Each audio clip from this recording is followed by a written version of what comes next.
irmãos, saudamos a todos com a música Porque Ele Vive, Podemos Crer no Amanhã. A minha vida está nas mãos de Deus e a sua também. Por isso, podemos nos alegrar porque Ele vive.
Saudamos a todos os irmãos neste domingo de Páscoa. Quando iniciamos o ano, não imaginávamos que seria desta maneira. Aliás, creio que ninguém de nós passou por isso, de numa Páscoa estarmos impedidos, de nos reunirmos como igreja, no templo e termos que celebrar nas nossas casas. Mas a verdade da Páscoa continua a mesma, uma verdade profunda, central realmente para as nossas vidas, e é sobre isso que também nós queremos meditar nesta reflexão que tem como título A Morte que Traz Vida. Em 2 Coríntios, no capítulo 4, os versos 7 ao 10, nós lemos assim: Temos, porém, este tesouro em vasos de barro, para que a excelência do poder seja de Deus e não de nós. Em tudo somos atribulados, porém não angustiados, perplexos, porém não desanimados, perseguidos, porém não desamparados, abatidos, porém não destruídos, levando sempre no corpo o morrer de Jesus, para que também a sua vida se manifeste em nosso corpo. A morte de Jesus não é apenas um fato histórico relembrado por nós nesses dias. Foi um acontecimento na vida de Jesus que tem profundas implicações em nossa vida. Tanto é que o apóstolo Paulo diz, levando sempre no nosso corpo o morrer de Jesus. Gostaria de também pensar, especialmente nesta realidade comemorada, lembrada na sexta-feira da morte de Jesus, e como ela chega até nós, como ela tem implicações na nossa vida. Em outras palavras, nós também precisamos morrer. Precisamos morrer primeiramente para a velha vida. Uma morte que acontece na hora em que nós cremos no nosso Senhor Jesus Cristo. Quando aceitamos Jesus como nosso único e suficiente Salvador, nós morremos para nós mesmos. Em Colossenses capítulo 3, verso 3 diz: Porque morrestes e a vossa vida está oculta juntamente com Cristo em Deus. Nós, nesse momento, nascemos de novo espiritualmente, como Jesus mesmo explicou para Nicodemos lá em João no capítulo 3. Isso vai ser determinante no nosso relacionamento com Deus. 2 Coríntios 5,17 diz: Se alguém está em Cristo, é nova criatura, as coisas velhas já passaram, eis que tudo se faz novo. Aí está anunciada uma segunda morte que precisa acontecer na nossa vida. É para o nosso velho modo de vida. Uma morte que é longa, precisa acontecer durante toda a nossa caminhada cristã. É o que nós chamamos de santificação.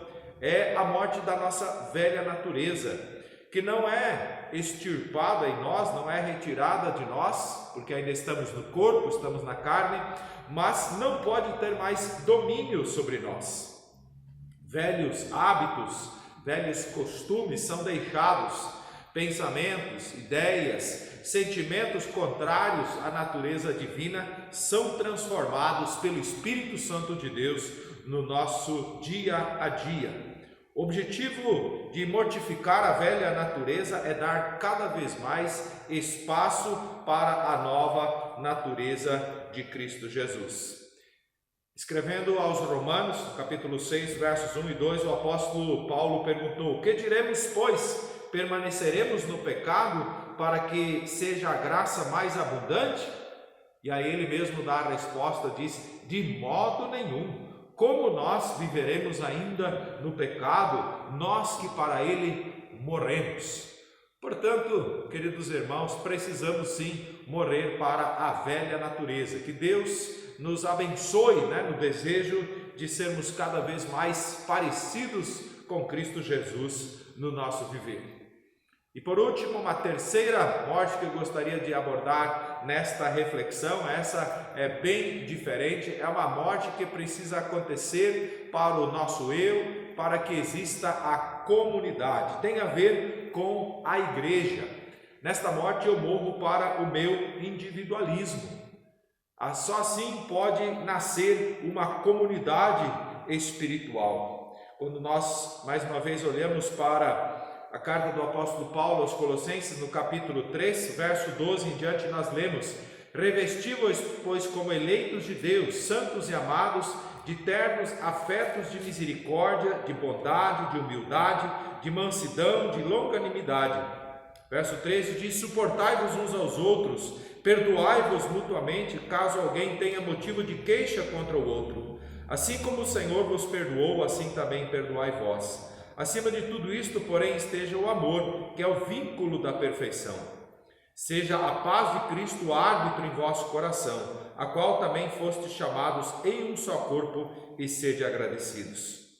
No verso 16, lemos: habite ricamente em vós a palavra de Cristo, instruí-vos e aconselhai-vos mutuamente em toda a sabedoria, louvando a Deus com salmos, hinos e cânticos espirituais, com gratidão em vosso coração. E tudo o que fizerdes, seja em palavra, seja em ação, fazei-o em nome do Senhor Jesus, dando por ele graças a Deus Pai. Nós não percebemos aqui o eu, mas sim o nós, o vós, o plural, é o conjunto dos salvos que passam a ter agora uma vida comunitária. Voltando ao nosso texto original, lá em 2 Coríntios 14, o próprio apóstolo Paulo disse, no verso 12, de modo que em nós opera a morte, mas em vós a vida. O que ele queria dizer? Que o seu trabalho, a sua dedicação, bem como dos demais apóstolos, era a razão de existência da igreja. Quanto mais ele se doava, se entregava, dedicava a sua vida para a pregação do Evangelho, mais pessoas eram abençoadas, mais igreja existia já naquele tempo, naquele primeiro século. E é assim também nos dias de hoje. Quanto mais nós morremos para nós mesmos, mais Cristo é exaltado, mais a igreja toma forma em nossos dias. Ainda o verso 14, para não ficarmos somente na parte da morte de Jesus, mas o próprio apóstolo aponta também para a ressurreição de Jesus Cristo, que é o que nós comemoramos no dia de hoje. O verso 14 diz: sabendo que aquele que ressuscitou o Senhor Jesus também nos ressuscitará com Jesus e nos apresentará convosco. Aquele que morre para si mesmo pode aguardar a ressurreição pelo poder do Senhor Jesus. É uma morte que vale a pena, morrer para nós mesmos, para recebermos a vida aqui, vida abundante, mas também a garantia da vida eterna.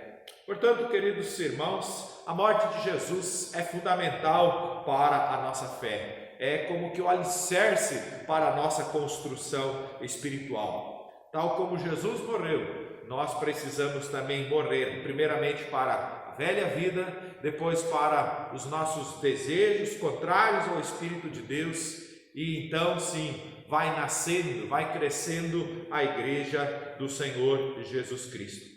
Vivamos em novidade de vida, mesmo nesses tempos difíceis, como vemos Paulo dizendo, nós podemos ser angustiados, mas não ficamos abatidos, não ficamos desanimados, desamparados, de maneira nenhuma destruídos. Não são essas coisas externas, não é uma epidemia que vai murchar, vai afetar a nossa fé. É tempo de nos fortalecermos, de confiarmos realmente nesse Deus Todo-Poderoso. Para isso nós queremos orar. Oremos juntos. Senhor Deus e Pai, nós te damos graças por Jesus Cristo, teu Filho amado. Obrigado pela sua vinda a esse mundo. Obrigado pela sua entrega voluntária em nosso favor. Obrigado porque não permaneceu naquele túmulo, mas sim ressuscitou, venceu a morte, e é o que nós celebramos no dia de hoje, a sua vitória sobre a morte, dando também a nós esta mesma garantia, esta mesma certeza, como também a esperança da ressurreição. Abençoa, Senhor, a cada crente em Cristo Jesus, para que realmente possa morrer para si mesmo e viver para Cristo Jesus. Dá-nos, Senhor, tudo o que precisamos, guarda-nos do mal, livra-nos, Senhor, realmente desses dias difíceis, Senhor, para que possamos servir a Ti com alegria em nossos corações. É a nossa oração no nome de Jesus. Amém. Desejamos a todos uma feliz Páscoa pedindo também que continuem orando para que tenhamos mudanças, né, nesses dias. As notícias são de ainda um tempo longo, né, sem podermos reunir, mas orando sinceramente para que isso seja revisto, quem sabe tenhamos boas notícias. Que Deus abençoe a todos, tenham uma boa semana. Amém.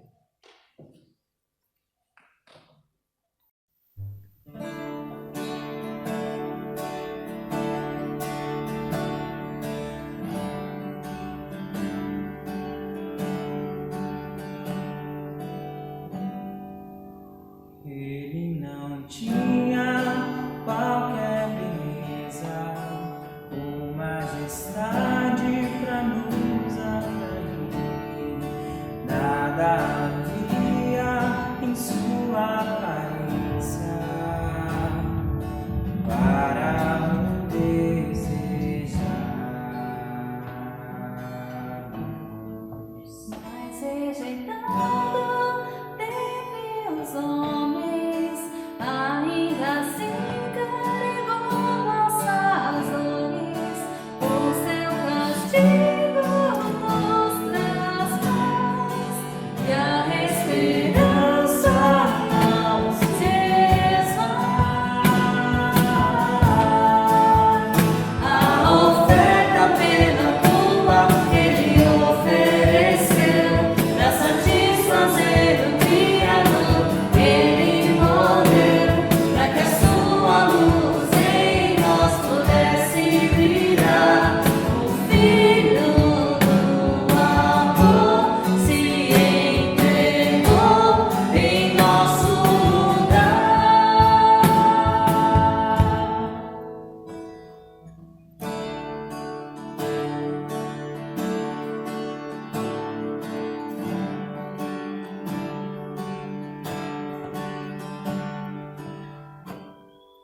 Mas rejeitado